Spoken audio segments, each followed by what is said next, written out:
Hello bachcho, let's read this question. So the question says, which incident marked the beginning of the civil disobedience movement? How was the civil disobedience movement different from non-cooperation movement? हमसे यहाँ पे पूछा गया है कि कौन सा incident था जिसने सिविल डिसोबीडियंस मूवमेंट की स्टार्टिंग को मार्क किया और कैसे civil disobedience movement non cooperation movement से डिफरेंट था. Let's see the key concept. So the key concept is mass movement. दोनों ही सिविल डिसोबीडियंस मूवमेंट और non cooperation movement mass movements रहे हैं और ये नेशन वाइड मास मूवमेंट्स रहे हैं and they were led by Gandhi ji. Let's see our answer.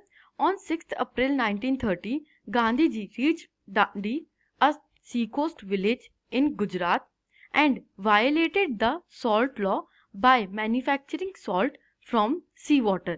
This marked the start of civil disobedience movement. अब civil disobedience movement की start हम कहाँ से mark करते हैं? By violation of salt law. Salt law British government एक salt law implement कर देती है इंडियंस के ऊपर, जो कि बहुत ही रिप्रेसिव लॉ होता है. वो सॉल्ट के ऊपर टैक्स लगाने की और मोनोपोली की बातें करता है.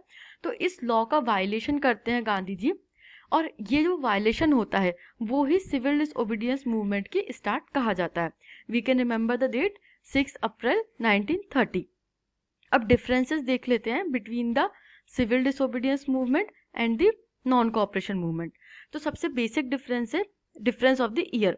नॉन कोऑपरेशन मूवमेंट लॉन्च हुआ था ईयर 1921 में और सिविल डिसोबीडियंस मूवमेंट लॉन्च हुआ था इन द ईयर 1930 में. Second point is about the participants. Non cooperation movement में जो मेजर पार्टिसिपेंट्स थे दे वर मिडिल क्लास, जो टाउन्स और सिटीज में एक्टिव पार्टिसिपेट कर रहे थे. कंट्री साइड मतलब विलेज एरिया में पीजेंट्स ने मूवमेंट लॉन्च किया था against the taluqdars and the plantation workers fought against the inland immigration act. गांव के एरिया में जो किसान थे वो तालुकदार्स के अगेंस्ट फाइट कर रहे थे और जो प्लांटेशन वर्कर्स थे जिनको फोर्सफुली प्लांटेशन लैंड्स पर रोक दिया जाता था वो इनलैंड इमिग्रेशन एक्ट के अगेंस्ट फाइट कर रहे थे under the non cooperation movement. तो हमें यहाँ से एक और चीज़ दिखती है कि नॉन कोऑपरेशन मूवमेंट का इंटरप्रिटेशन सबके लिए डिफरेंट था. सिविल डिसोबीडियंस मूवमेंट में मेजर पार्टिसिपेंट्स बिजनेस क्लासेस होती है, business class, rich and poor peasants and women. Non cooperation movement में वुमेन नहीं इतना मेजर पार्टिसिपेशन करते हैं बट सिविल डिसोबीडियंस मूवमेंट में they were the participants and this was the major difference about the participants in both the movement. Third point is about the participation of Muslims. अब due to Khilafat issue जो Muslim community थी वो participate करती है large scale पे इन the non cooperation movement. हमने पढ़ा है कि नॉन कोऑपरेशन खिलाफत मूवमेंट, वी से नॉन कोऑपरेशन खिलाफत मूवमेंट. क्यों? क्योंकि खिलाफत इशू को भी रेज किया गया था in the non cooperation movement और इस वजह से एक लार्ज स्केल पार्टिसिपेशन विजिबल था मुस्लिम्स का in the non cooperation movement. But जैसे ही 1920s में कांग्रेस बहुत ज़्यादा विजिबल होने लगती, बहुत ज़्यादा दिखने लगती है with the Hindu religious nationalist.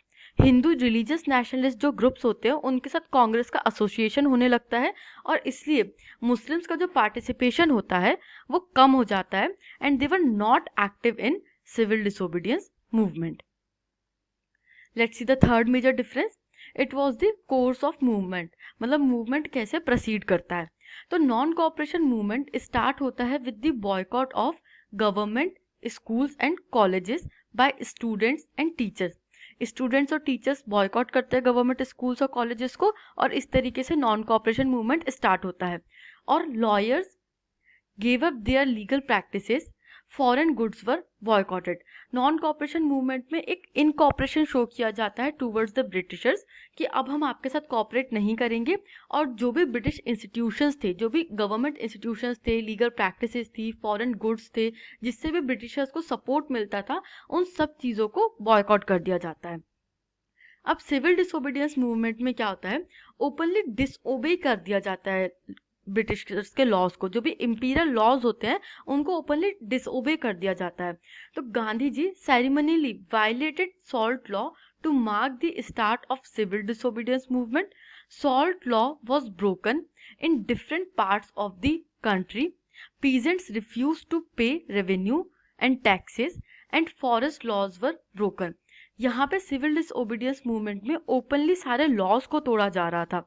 सबसे पहले गांधी जी स्टार्ट करते हैं सेरेमोनियली, मतलब वो एक पूरे प्रॉपर तरीके से सॉल्ट लॉ को ब्रेक करते हैं और इस मूवमेंट की स्टार्टिंग से इंस्पायर होकर के देश भर में सॉल्ट लॉ को ब्रेक किया जाता है अलग अलग पार्ट्स में।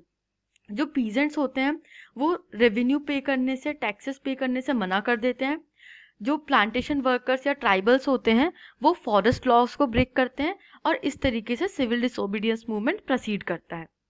The fifth differences of withdrawal. Withdrawal मतलब कि कैसे ये मूवमेंट खत्म होते हैं। तो नॉन कोऑपरेशन मूवमेंट खत्म होता है with a violent incident of Chaura Chauri. Chaura Chauri में एक वायलेंट इंसिडेंट होता है और उसके बाद Gandhi ji non cooperation movement को विड्रॉ कर लेते हैं in the year 1922। Civil disobedience movement withdraw होता है with the Gandhi Irwin pact. Gandhi Irwin pact sign होता है गांधी जी और लॉर्ड वाइसराय लॉर्ड इरविन के बीच में इन द ईयर 1931 और इसके बाद सिविल डिसोबीडियंस मूवमेंट को विड्रॉ किया जाता है। तो इस तरीके से कुछ मेजर डिफरेंसेस थे between the civil disobedience movement and the non-cooperation movement. I hope you understood this question. Thank you and best of luck.